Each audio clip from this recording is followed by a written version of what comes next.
Growing up, for me, it was just some normal thing that I had to do every day, taking medication. My mom and I, we called it yucky as a kid because I absolutely hated it like that. She's like, you know, it's time to come take your yucky. Meet Paige Rawl, a 19-year-old student at Ball State University who's been living with HIV her entire life. Right before my 3rd birthday, I was diagnosed HIV positive. My mother had passed it along to me when I was born, and she had contracted it from my father. HIV spreads through bodily fluids like blood. The virus can cause AIDS, a deadly disease which kills thousands every year. Paige remembers her last visit with her father, who she hadn't seen in years. He was in the hospital, sick with an AIDS-related illness. And by the time we'd got there, he was at the state where he wasn't able to talk, he wasn't able to get up out of bed or anything. He was just so sick. He died shortly after that visit. Paige was just 6 years old. What would you say if he was here? You know, I just wish I could ask him, how come you didn't want to see me, or why didn't you make an effort? According to the CDC, in 2009, there were an estimated 1.1 million people living with HIV in the United States, and 1 in 5 had no idea they were infected. And in 2011, there were an estimated 127 cases of perinatal infection, the same type of transmission that Paige experienced. I realized, you know, I have something that not everybody is going to accept me for. In the 6th grade, she told a close friend that she had HIV. Within weeks, the entire school knew. She was teased and bullied by not only students, but she says even her soccer coach.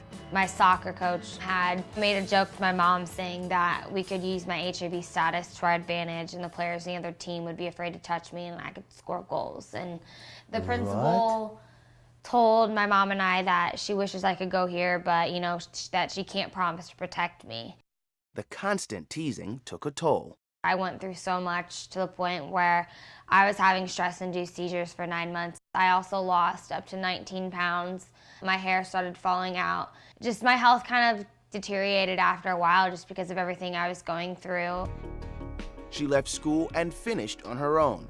Those days were some of the hardest she's ever had to face, but she also found her passion for empowering young people to stand up against bullies. Within a couple months of leaving the school, I went to my first AIDS walk. I was exposed to a whole new community that I had no idea existed, and I just realized that there are a lot of people that are having to kind of fight and go through what I was going through. Within weeks, she was speaking at her first event sharing her story. I felt like a weight had been lifted off my shoulders. I no longer kind of had to hide this thing about me anymore. All right, everyone, give it up for Paige. Now she travels the country spreading her message of strength in the face of adversity. She's been featured in documentaries, magazines, and papers. She was even Miss Teen Indiana Essence, and now a book due out next year. She hopes her work will help break the stigma that's still associated with HIV. There's no look to being HIV positive. People who are positive are normal people too. I have just an antibiotic that I'm on right now. And though there have been major advances in detection and treatment, right now there is still no cure for HIV. I have a weaker immune system than others, so I can kind of get sick easier. And so if I get a cold or a viral infection, I have to go and get antibiotics right away so it doesn't turn into something else. You know, the only cure right now is education. So the more people know about HIV, the more they'll be educated about, you know, the risks. Are you dating? How do you approach that situation? I do have a boyfriend right now. He actually does not live in Indiana. He goes to school out of state. I take a completely different approach than some of the other people I've met that are HIV positive. I like to get it out there in the open in the beginning.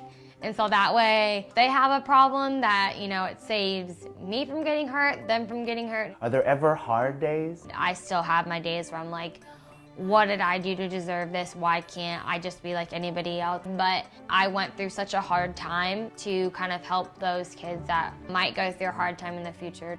Scott Evans, Channel 1 News.